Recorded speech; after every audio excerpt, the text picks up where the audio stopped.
یہ بیان کیجیے گا، ایک سوال پوچھا گیا ہے کہ آپ نے جو کچھ اب تک بے شمار قسطوں پہ محیط گفتگو کی ہے، سمجھ میں آتی ہے کہ منفرد زاویہ ہے، لیکن جو چیز ہضم نہیں ہوتی وہ یہ ہے کہ کیا وجہ ہے آپ کی نظر میں؟ پوچھا یہ جاتا ہے کہ سیدنا علی جیسا شخصیت، جن کا علم، جن کا تقوی، جن کی للہیت، جن کا ورع، جن کی فراست، فہم سب صحابہ میں ممتاز ہے، انہوں نے جس وقت اعلان کیا ہے اپنی خلافت کا تو ان کو وہ پذیرائی نہیں مل سکی جو ان سے پہلے 3 خلفاء کو ملی تھی۔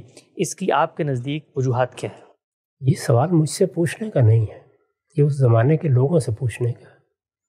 یعنی یہ تو ایسی بات ہے کہ آپ پاکستان میں انتخابات کرائیں اور مجھ سے پوچھیں کہ مسلم لیگ کیوں ناکام ہو گئی ہے اور پیپلز پارٹی کیوں کامیاب ہو گئی ہے۔ لوگوں سے پوچھیں، لوگوں نے کسی حکومت کو قبول کرنا ہوتا ہے، یعنی ان کے ہاں کیا وہ قابل قبول حکومت ہے، کیا شخصیت قابل قبول ہے، کیا اس کی فراست قابل قبول ہے۔ یہ فیصلے ہم اپنی جگہ بیٹھ کے کرتے رہتے ہیں، وقت کے فیصلے بہت مختلف ہوتے ہیں۔ میں نے آپ کو بتایا تھا کہ ہمارے ہاں تو ظاہر ہے سیدنا علی رسالت مآب صلی اللہ علیہ وسلم کے ابتدائی ساتھیوں میں سے ہیں، آپ کے ساتھ عزیز داری ہے، رسالت مآب صلی اللہ علیہ وسلم کی بیٹی آپ کے گھر میں رہی ہے، خود آپ نے کفالت کی ہے، ذمہ داریاں اٹھائی ہیں، ایک طرح سے بیٹے کی طرح، بھائی کی طرح ان کو رکھا ہے۔ ان کا علم، ان کا تقوی، یہ ایسی چیزیں نہیں ہیں جس کے بارے میں کوئی شخص کوئی بری رائے قائم کرنے کی جسارت کرے۔ اس سب کے باوجود جو مسلمانوں کی اس وقت کی قیادت تھی اس میں وہ بہت پیچھے تھے، اور یہ بات بالکل ایک حقیقت ہے۔ یعنی پہلی مرتبہ یہ آپ غور کیجئے کہ کن لوگوں پر نگاہ پڑ رہی تھی۔ خود سیدنا عمر یہ کہتے ہیں کہ ابو عبیدہ بن الجراح کے ہاتھ پر میں ہاتھ رکھ دیتا، معاذ بن جبل ہوتے تو ان کو ذمہ داری دے دیتا، سیدنا صدیق تو بہرحال منتخب کیے گئے سب لوگوں کی طرف سے، اور پوری امت نے ان کے ہاتھ پر بیعت کی۔ یہی معاملہ سیدنا عمر کا رہا، زیر بحث ہی نہیں ہے، اور جب زیر بحث آئے ہیں تو 6 میں سے ایک تھے۔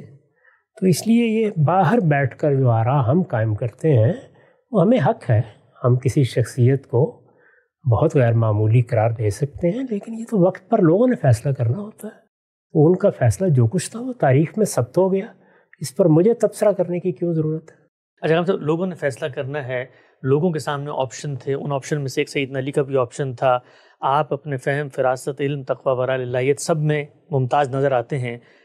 کیا یہ بھی تو کہا جا سکتا ہے کہ ایک آپشن کے طور پر آپ ایک کینڈیڈیٹ کے طور پہ موجود تھے، لیکن آپ کا انتخاب نہیں ہوا جو کہ ہونا چاہیے تھا، کیونکہ باقیوں میں آپ ممتاز بھی تھے، باقیوں میں آپ کا ایک نمایاں نام بھی تھا؟ تو یہ بھی تو کوئی شخص کہہ سکتا ہے کہ کوئی وجہ ایسی اختیار کی گئی جس کی وجہ سے رستہ روکا گیا یا انتخاب نہیں کیا گیا، یہ لوگ نہیں چاہتے تھے کہ وہ سامنے آئیں، کیونکہ بظاہر جو کرائیٹیریا ہے اس کرائیٹیریا کے لحاظ سے تو ایک شخص بالکل ممتاز، رسول اللہ کا قریب ترین ساتھی، آپ کے ساتھ وقت گزارنے والا، آپ نے ان کے بارے میں جس طریقے سے لوگوں کے دلوں میں اگر کوئی بغض، عداوت، قدورت تھی اس کو رفع بھی کیا، تو یہ بھی تو کہا جا سکتا ہے کہ انتخاب ہونا ہی چاہیے تھا، نہیں ہوا تو اس کی بھی تو کوئی وجوہات ہو سکتی ہیں۔ نہیں، یہ کیسے کہا جائے گا کہ انتخاب ہونا ہی چاہیے تھا؟ کیا ان کے مقابل میں سیدنا صدیق موجود نہیں تھے؟ سیدنا عمر موجود نہیں تھے؟ طلحہ و زبیر موجود نہیں تھے؟ عبد الرحمن بن عوف موجود نہیں تھے؟ بڑی بڑی جلیل القدر ہستیاں موجود ہیں۔ جب اتنے غیر معمولی لوگ موجود ہوں تو ان کے اندر سے لوگوں کا حق ہے کہ وہ کسی شخص کا انتخاب کر لیں۔ پھر یہ بھی کیوں ضروری ہے کہ جس شخصیت کے بارے میں ہمارا خیال ہو اسی کا انتخاب کیا جائے؟ اس وقت مذہبی لوگوں سے اگر آپ پوچھیں تو ہو سکتا ہے کہ وہ 100% مولانا فضل الرحمان کے حق میں رائے دیں، قوم تو نہیں دے رہی، تو اس میں کیا کروں؟ یعنی اپنی خدمات پیش کروں؟ یہ نہیں ہو سکتا میرے بھائی۔ دونوں میں سے ایک بات ماننی پڑے گی، یہ کہ یا تو یہ کوئی خدائی فیصلے ہیں، اللہ تعالیٰ آسمان سے بتا دے کہ اب ہمارے ہاں بھی انتخابات ہونے والے ہیں اور مہینے 2-4 تک، تو فلاں شخص کا اللہ تعالیٰ نے تقرر کر دیا ہے، چلیے خدائی فیصلہ ہے، لوگ مان لیں۔ لوگوں کو فیصلہ کرنا ہے۔ رکاوٹ ڈالی گئی، رکاوٹ بھی ظاہر ہے وہ ہوگی جو مجھے نظر آئے گی تو میں بیان کر دوں گا۔ وہ کیا ہوتی ہے؟ وہ یہ ہے کہ کسی نے تلوار اٹھا لی ہے، کسی نے راستہ روک دیا، لوگ تو انتخاب کر رہے تھے لیکن بغاوت ہو گئی، کسی فوج نے آ کے اقتدار سنبھال لیا۔ چونکہ ہمارے ہاں تو اب منظم افواج ہیں، ان کے پاس بڑی طاقت ہوتی ہے، وہ رکاوٹ بن گئے۔ وہاں تو ایسا کچھ بھی نہیں ہے، نہ کوئی پولیس کا ادارہ باقاعدہ قائم ہے رسالت مآب صلی اللہ علیہ وسلم کے زمانے میں، نہ کوئی باقاعدہ بیوروکریسی قائم ہے، نہ کوئی فوج باقاعدہ ہے. یعنی صحابہ کرام ہیں یا تابعین جو اب دوسری جماعت سامنے آ رہی ہے، انہی لوگوں کو بھرتی کر لیا جاتا ہے. یہ جنگ ہو گئی، وہ حادثہ ہو گیا، امن و امان قائم کرنے کے لیے. تو مجھے بتا دیں کہ جس وقت انتخاب کیا گیا سیدنا صدیق کا، تو لوگ تو ٹوٹے پڑ رہے تھے سیدنا علی کا انتخاب کرنے کے لیے.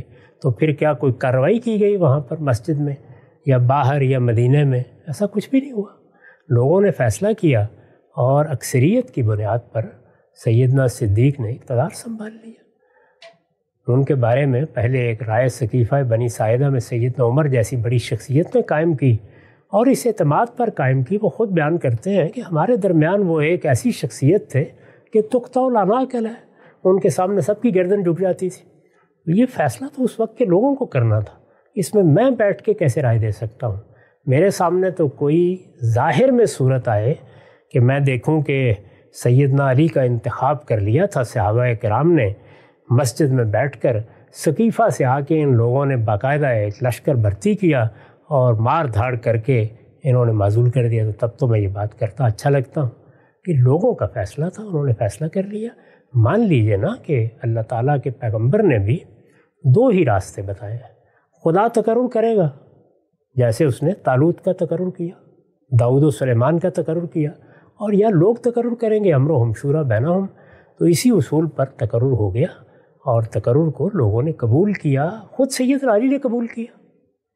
یعنی انہوں نے تو اس موقع پر کھڑے ہو کر کوئی ایسی تقریر نہیں کی کہ میرے راستے میں رکاوٹ ڈال دی گئی ہے اور میں اب ان کی بات نہیں مانوں گا. یہ بات سمجھ لیجئے کہ خود سعد بن عبادہ جو انصار کے بڑے لیڈر ہیں، اگر مقابلے میں کوئی کھڑا تھا تو صرف وہ تھے.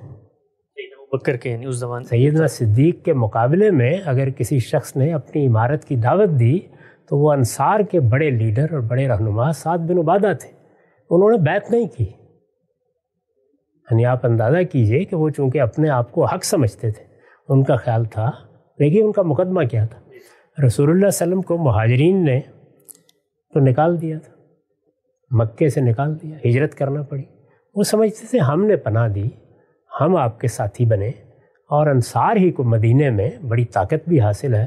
جو کچھ کامیابیاں ہوئیں وہ ہماری مدد سے ہوئی ہیں، لہذا اقتدار ہمارا حق ہے. تو اس بنیاد پر انہوں نے اس موقع پر کہا. ثقیفے میں کوئی اور شخص مقابلے میں نہیں آیا، اگلے دن بھی نہیں آیا. سعد بن عبادہ تھے اور وہ اتنے اپنی بات پر شرح صدر رکھتے تھے کہ انہوں نے پھر فیصلے کو قبول بھی نہیں کیا. تو سیدنا علی بھی نہ کرتے، کم سے کم ان کا ایک عملی احتجاج ہی سامنے آ جاتا. یہ کیا چیز ہے جس پر ہم بیٹھے ہوئے بحث کر رہے ہیں؟ میرا خیال ہے کہ ان معاملات کے بارے میں صحیح رویہ اختیار کرنا چاہیے. سب ہمارے بزرگ ہیں، سب رسالت مآب صلی اللہ علیہ وسلم کے صحابہ ہیں. سیاسی معاملات میں یہ ضروری نہیں ہوتا کہ جس شخص کو میں بہت پسند کرتا ہوں ضرور سارے لوگ بھی پسند کریں. اس وقت بھی دیکھ لیں، یعنی آپ امریکہ میں بیٹھے ہوئے ہیں، کیا یہاں سارے کے سارے لوگ ریپبلکن صدر کو پسند کرتے ہیں؟ سارے ڈیموکریٹ صدر کو پسند کرتے ہیں؟ لوگوں کو صدمہ بھی ہوتا ہے، وہ کہتے ہیں غلط انتخاب بھی ہو گیا ہے. لیکن انتخاب جن لوگوں نے کرنا ہے انہی نے کرنا ہے. تو اس وقت صحابہ کرام کی جو جماعت تھی اسی نے فیصلہ کرنا تھا، انہوں نے فیصلہ کر دیا اور اس فیصلے کو سب نے قبول کر لیا. میں نے عرض کیا کہ جس شخص نے مقابل میں کھڑے ہو کر اپنی عمارت پیش کی، بلکہ یہاں تک کہا کہ اچھا یہ فیصلہ کر لیں کہ منا امیر و منکم امیر، یعنی ایک انصار میں سے حکمران ہو جائے، ایک ہم میں سے ہو جائے. یہ تک بحث ہو گئی، لیکن پھر اس کے بعد ختم ہو گیا معاملہ. تو ایسے ہی ہوتا ہے. دنیا کی کون سی جمہوریت، کون سی حکومت ایسی ہے جس میں اختلافات نہیں ہوتے؟ سیاسی اختلافات ہمیشہ ہوتے ہیں، اور جب سیاسی اختلافات ہوتے ہیں تو ان کو رفع کرنے کے دو ہی طریقے ہیں. آج تک کوئی تیسرا طریقہ سیاسی اختلافات کو ختم کرنے کا ایجاد نہیں ہو سکا. میں بارہا بہت سے موضوعات پر، کشمیر پر، فلسطین پر اور بعض نازک موضوعات پر گفتگو کرتے ہوئے یہ توجہ دلا چکا ہوں کہ سیاسی معاملات میں حق و باطل کی بنیاد پر کبھی فیصلہ ہوا ہی نہیں، آج تک نہیں ہوا، ہو سکتا ہی نہیں. سیاسی معاملات کے فیصلے دو اصولوں پر ہوتے ہیں، یا طاقت فیصلہ کرتی ہے اور یا مصالحت فیصلہ کرتی ہے. یعنی کچھ لو کچھ دو پر مصالحت ہو جاتی ہے، یہاں تک کہ جب ایک سیاسی قضیہ رسول اللہ کو پیش آیا حدیبیہ کے موقع پر تو وہاں بھی مصالحت ہوئی، اور کچھ نہیں ہو سکتا. آواز ہو گیا. اگر ہم سب کے ساتھ آپ صلی اللہ علیہ وسلم نے ایک نصیحت فرمائی تھی رخصت ہونے سے پہلے کہ علامت من قریش، کہ بھائی ان قریش کو عصبیت حاصل ہے، میرے بعد انہی میں سے انتخاب ہو جائے گا. قریش کے اندر جو سب سے غیر معمولی حیثیت حاصل تھی، خود اس قبیلے کے اندر وہ بنو ہاشم تھے، تو سقیفہ بنی ساعدہ میں بنو ہاشم کا کون سا نمائندہ شریک تھا کہ جن کی مشاورت سے فیصلہ کیا گیا؟ یہ کیسے معلوم ہوا کہ یہ حیثیت بنو ہاشم کو حاصل تھی؟ خود رسول اللہ ان میں مبعوث ہوئے. تو اللہ تعالیٰ کے اس فیصلے کے بعد نبوت دی گئی، یا اللہ تعالیٰ نے اس کے ساتھ یہ فیصلہ بھی کر دیا تھا کہ اب سب لوگ بنو ہاشم کو ممتاز بھی مان لیں؟ یعنی اللہ نے اگر ایک عنایت ان پر فرمائی کہ ان کے اندر پیغمبر کی بعثت ہوئی، تو بہت سے سیاسی لحاظ سے خود قریش میں دوسرے قبیلوں میں ایسے لوگ موجود تھے جن کو لوگ قیادت زعامت کے منصب پر فائز سمجھتے تھے. تو یہ تو تاریخ سے ناآشنائی ہے. یہ حیثیت اگر حاصل تھی، یعنی اسلام سے پہلے بھی اگر حاصل تھی، تو بنو امیہ کو حاصل تھی. یہ کیسے معلوم؟ تاریخی واقعات سے. یعنی ہمیں معلوم ہے کہ خود رسالت میں آپ صلی اللہ علیہ وسلم کو جب فتح حاصل ہو گئی اور اقتدار آپ کو مل گیا، تو آپ نے صوبوں کے یا مختلف علاقوں کے عاملوں کا تقرر کیا، گورنروں کا. ذرا ان کی فہرست اٹھا کر دیکھیے، ان میں 90% بنو امیہ کے لوگ. یعنی خود رسول اللہ نے بنو امیہ کے لوگوں کا انتخاب کیا. باقی صحابہ نے بھی. سیدنا معاویہ کا شام کے لیے انتخاب کس نے کیا تھا؟ خود چلے گئے تھے وہاں پہ. تو یہ تاریخی حقائق اور سیاسی معاملات کو ایسے نہیں دیکھتے. یہ میری آپ کی خواہشات پر مبنی نہیں ہوتے. اگر آپ اس بنیاد پر کہیں تو جس پیر صاحب کے 2-4 لاکھ مرید ہوں گے، ان سے اگر پوچھیں تو سب کی رائے یہی ہوگی کہ انہیں کو پاکستان کا وزیر اعظم ہونا چاہیے. وہ ان کا تقویٰ بیان کریں گے، ان کا علم بیان کریں گے، ان کی کرامتیں بیان کریں گے. یہ فیصلہ بھائی پاکستان کے عوام کو کرنا ہے. تو طاقت فیصلہ کن ہوتی ہے، جیسے کہ افغانستان میں ہو گئی، جیسے کہ سعودی عرب میں ہو گئی. یعنی یہ جو موجودہ حکومت ہے، ان کے ابوالآباء نے لڑ کر حکومت حاصل کی تھی. اس زمانے میں آپ جانتے ہیں کہ حکومت کن کے پاس تھی؟ حکومت عثمانیوں کے پاس تھی. شریف مکہ نے بغاوت کی اور اس کے بعد اس کی حکومت بھی ختم ہو گئی، اور ان لوگوں نے سارے سعودی عرب پر قبضہ کر لیا. تو جب قبضہ کر لیا تو اس کے بعد حکومت قائم ہو گئی. تو حکومت یا طاقت سے قائم ہوتی ہے اور یا لوگوں کے فیصلے سے قائم ہوتی ہے. اور لوگوں کے فیصلے کی بنیاد حق و باطل پر نہیں ہوتی، میرٹ پر بھی نہیں ہوتی. کوئی نہیں بتا سکتا. کیا میں چند نازک سوال پوچھ لوں؟ اس وقت جو پاکستان میں سیاسی قیادت ہے، علم میں، عمل میں، تقوی میں، ورع میں، یہ سب ممتاز ہیں ہم سب سے؟ نہیں ہے. ان کے مقابل میں ذرا کوئی بڑا صاحب ورع، صاحب تقوی آدمی کھڑا کر کے دیکھ لیں، ضمانت ضبط ہو جائے گی. یہ فیصلے لوگوں کو کرنے ہوتے ہیں.